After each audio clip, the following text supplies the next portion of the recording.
Hello viewers, আসসালামু আলাইকুম। সবাই কেমন আছেন? আশা করি ভালো আছেন। তো বন্ধুরা, দেখতেই পাচ্ছেন আমার হাতে একটা অতিথি পাখি, আর এই পাখিটা আমাদের গাছ থেকে হয়তো কোনো আঘাত পাওয়ার কারণে নিচে পড়ছে। আর এই পাখিটা আমি সুস্থ করার চেষ্টা করব।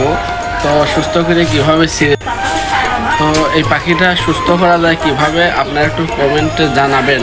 আর অবশ্যই দেখতে পাচ্ছেন পাখিটা, এই যে আপনারা দেখাই, একটু আগে আসেন, একদম ডানা ভেঙে গেছে। এই ডানাটা ভাঙার কারণে পাখিটা উঠতে পারে না।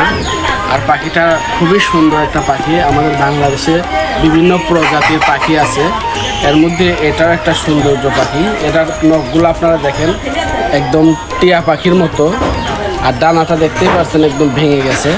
তো এই পাখিটা সুস্থ করলে আমি আবার ছেড়ে দেওয়ার চেষ্টা করব।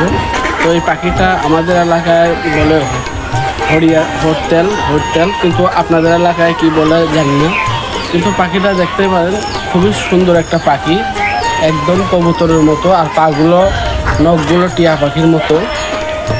ডানায় প্রচণ্ড পরিমাণ আঘাত কারণে ভেঙে গেছে। তো অবশ্যই পরবর্তী ভিডিওটা দেখার জন্য আমার সঙ্গে থাকবেন। তো অনেক রক্তপাত হচ্ছে পাখিটার শরীর। তো পাখিটা দেখেন খুবই সুন্দর পাখি। এই পাখিটা আমি অনেকদিন খেয়াল করছি আমাদের গাছে, এগুলো গাছের লতা পাতা ফল খেয়ে থাকে, খুবই পরিষ্কার পরিচ্ছন্ন পাখি।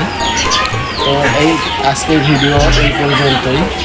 তো ভিডিওটা যারা দেখছেন এই পাখিটার জন্য অবশ্যই কীভাবে সুস্থ করা যায় একটা লাইক, কমেন্ট, সাবস্ক্রাইব করে আমার পাশে থাকবেন। আর সবাই সুস্থ থাকবেন, ভালো থাকবেন। আল্লাহ হাফেজ।